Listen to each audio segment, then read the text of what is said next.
Hi there YouTube, it's Mike here again, back with some more games from ye olde times. Although this one is not so ye olde, but I was 10 when this came out, so I guess it counts. As with the last game I played, I don't really have much experience with the Silent Hill franchise, aside from once when I was a kid. I bought an illegal copy of Silent Hill Homecoming from a market. I only played it for an hour before I lost interest, so I guess that's something? I don't know what. Oh, and I did try out Silent Hill 1 a few years after that, but that has not aged well. The graphics kind of look like chunks of Lego glued together, but it was really the gameplay that's the hardest part to get over, I think. So I really wanted to play number 3 for a while, because it kind of stands out a little bit from the rest. Silent Hill 2 is commonly thought of as the best. Silent Hill 3 is usually thought of as good, but it doesn't really have people shouting praise from the rooftops, so for some reason that made me want to play it even more. I kind of feel like I'm rooting for the underdog here, although maybe Silent Hill Homecoming would be more of an underdog. You know what I mean. Let's get cracking. The story opens in an amusement park. This game really doesn't fuck around. It's just like, bam, right in it. There's blood and rabbits everywhere. Be afraid. The first thing I want to bring up are the controls. They are balls. Left and right just turn your character in place, and pushing back makes you kind of back up slowly. I just don't see it as being conducive to running away from body horror monsters, you know. This is that early 2000s control scheme that I think we've all tried pretty hard to escape from. Might as well have a look around. Whoa. That honestly gave me a pretty big fright. Hey man, where did the floor go? Do you know? I don't think he knows. As soon as our protagonist Heather leaves the starting area, she gets attacked by a whole range of beasties. Fighting is an option, but all she has is this piddly little knife, so running is probably the safer option, really. There's a door over there, but it's locked. Get used to those words, because you'll be seeing them a lot. Allow me to introduce you to the true star of this game, the sound design.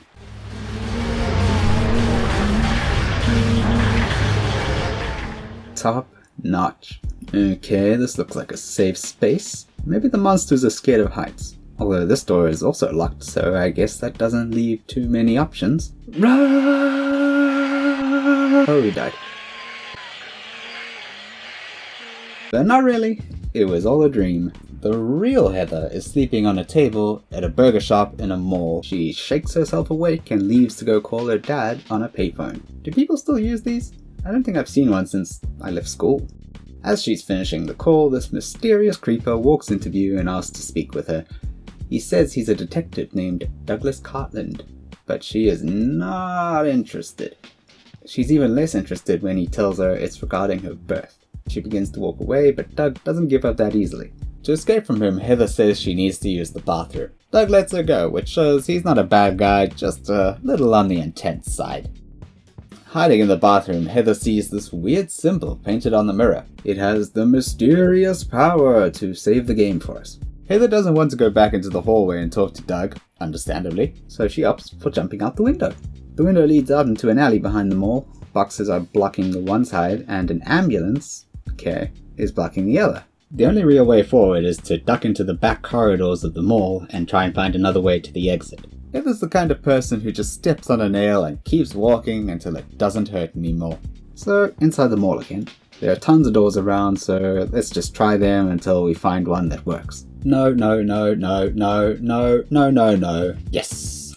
Why does everything look like it's closed? How long did she sleep for? Oh hey, this one looks not completely closed. Hey, is that a gun? Better go pick that up. It seems kinda unsafe to leave one of those lying around.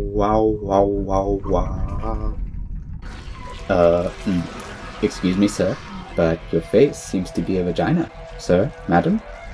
Madam, yes. Stay back! Oh, hi! Someone else is here.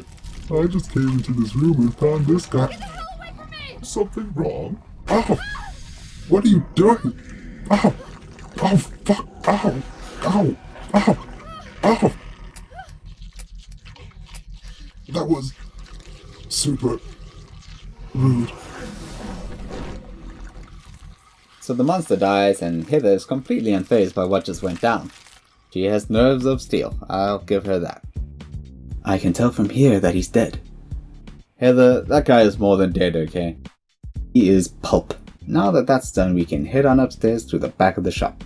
Up here there's another corridor. That thing is fucking weird. Too bad it goes down like a bitch though. Silent Hill games have got this kind of symbolic thing going on with each of their monsters. It's kind of interesting to look at in detail, but obviously that's diving into a whole bunch of lore and important plot points which I don't really have the time to go into right now. The exact meanings of each seem to be pretty open to interpretation. So looking at that is kind of a separate video. What I can say is that the one in the shop is called a closer, because of how it tends to block off paths due to its immense beefiness. Also, the one we just saw is called a numbody, because of how it has basically no features and just waddles around the place. They also got their own unique sounds to give you a clue that they're nearby. So closers sound like this, and numbody sound like this. If we go into this room, we can find another monster type, which should look pretty familiar. This is a dog-like thing called a double head, for obvious reasons. Let's just see if it knows how to dance. Hey, beef jerky! Ugh. Can you imagine if dogs look like that in real life? After wandering around a little bit more, we can find another storeroom with some more supplies, a save point, and this key, which we can't get to right now. You can actually go through this door into the main mall area, and then into this bakery. So it's here that we can find this lovely pair of tongs. Should be perfect for reaching keys. So you use the tongs by the boxes, you reach down, and you grab the key. If we examine the key in our inventory, we can see that it's labeled as being for my best sellers. Sounds a lot like a shop, doesn't it? So that's our next stop. And we're here. Books. I remember those. Who just leaves the collected works of Shakespeare on the floor like that? Sloppy. Disgusting. Looks like it's up to old Heather to take care of this, like everything else. So if you go to the back of the store, you see that the door is locked, like every other door out there. This one has a keypad and a note next to it though, so things are looking up. So what we've got to do is put the books we found on the floor back onto the shelves in the wrong order. Fairly straightforward, bada bing, bada boom. Once we get through the door, however, we run into a face that you don't want to see at any time like this. This is Claudia. She has a nasty habit of showing up, babbling, causing a ruckus, and pissing off. She talks about this being the beginning of the birth of a new paradise. So this is definitely not my idea of paradise, but I guess it's subjective. She hints that Heather is important in all this and says that she must remember her true self. Don't worry, Heather, she's giving me a headache too. But she's gone now. After this we get into an elevator and this nifty little gadget drops down. It's a radio. This thing is pretty important because it's one way to tell if a monster is near. If you hear weird, freaky static sounds, probably a good time to start panicking. When we exit the elevator, we notice everything looks just a little bit fucky. I guess the cleaners don't really visit this part. Actually, no. We're in the other world now. This is a dark, alternate reality that kind of mirrors our own, but not perfectly. Here everything is basically the same, but also completely different. Also, monsters tend to hang out here a lot more than in our world, so when you see this kind of stuff happening, you know things are about to go down. After wandering around the grim dark corridors for a while, we come to this bathroom. We can collect some bleach. If you check the inventory, the label reads, "Do not mix." Nobody tells me what to do, bottle. I'll mix whatever I damn well want. Anything in the toilet? Ugh. Okay, how about this one? There's something blocking the drain. Will you get it? Well, I don't really want to, but since you're putting it in my face like this, I guess I have to. Oh, forget it. This is way too gross. Who would even think of doing something so disgusting? You pulled a sneaky on me, didn't you, game? Didn't you? Remember this old place? That's right, it's where we killed our first closer. Memories. You can get a bulletproof vest, which slows you down quite a bit, but also makes you a lot more tanky. The only interesting thing here seems to be this coat hanger, which we need for a reason. And that reason is this ladder. We jump on the table, pull down the ladder with the coat hanger, and continue into the next area. Oh, and you may also notice Heather is controlling much better now. That's because I found out you can change the control style in the menu. The default is called the 3D style, but we're using the 2D style. I saw some people online saying that it makes the game much less scary when it controls like this. They're probably right, but if it makes the game not a pain in the ass to play, I'll take that sacrifice. One of the more important things here is this walnut. Again, for a reason, which will make perfect sense later on. Perfect sense. Logical sense. Sure. This way the floor is gone, so let's head upstairs and see what we can find. Table for one, s'il vous plaît. It seems like someone's prepared a feast for us. Is it rude if you don't accept? We'll meet them halfway and just dig through it with our bare hands. It's called manners, people. Hey, a key. Cooked key. Is that food too? Whoops, think fast. What was that? This game has me scared of my own shadow.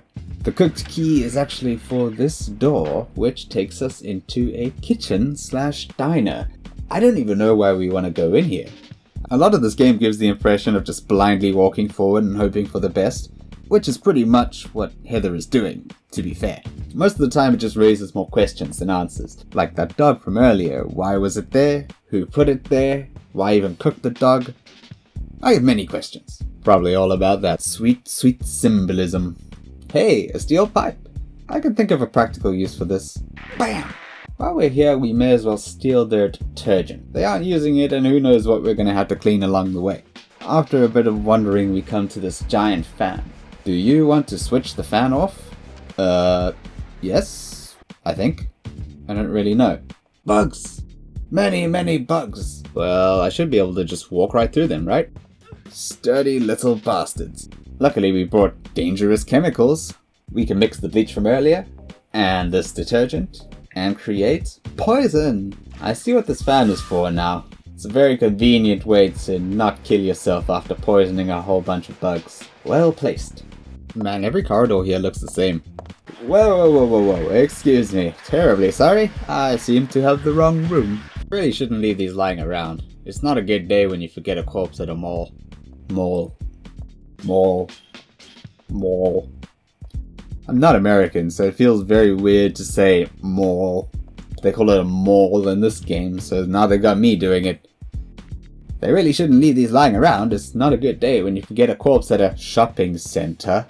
Where is the frickin' floor? I haven't spoken about these guys yet. They're these sharp little dicks called pendulums. They like to either do acrobatics around the place or run after you using their little blades hands for legs. They also sound like drills to the brain.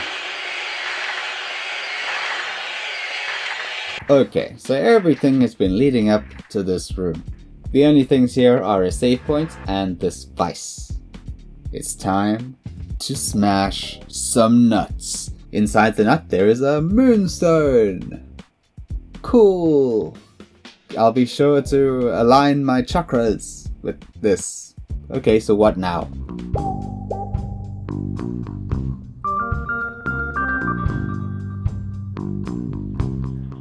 Ah, okay, I got it. Nearby the restaurant from earlier, there's this door with a moon shape on it. Moon shape, moonstone. Great. I'm so glad that...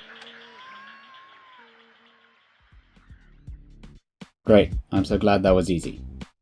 The moon door leads to this wide empty room, and there's not much in here except for this ominous platform. So down we go. And this brings us to our first boss battle. So this thing is called the Split Worm. Apparently it's some kind of homage to the first game in the series. The first boss in that game was called the Split Head, for obvious reasons. It's just one of many links between this game and the first game. The Split Worm is not that hard, really. He just goes between different tunnels. Occasionally he roars at you and opens up his shell and you shoot him a bunch of times. It could have a lot to do with the control scheme I'm using, to be fair. The main time when it kind of feels like cheating a little bit is in the boss battles. They're really big and really slow. It's just trivial to sidestep these things. I even read up that he has an insta-kill attack that you should try really hard to avoid, but I never saw it. He never even touched me, not once. You just dodge when he moves, wait till he opens his mouth, bam bam bam, and he dies.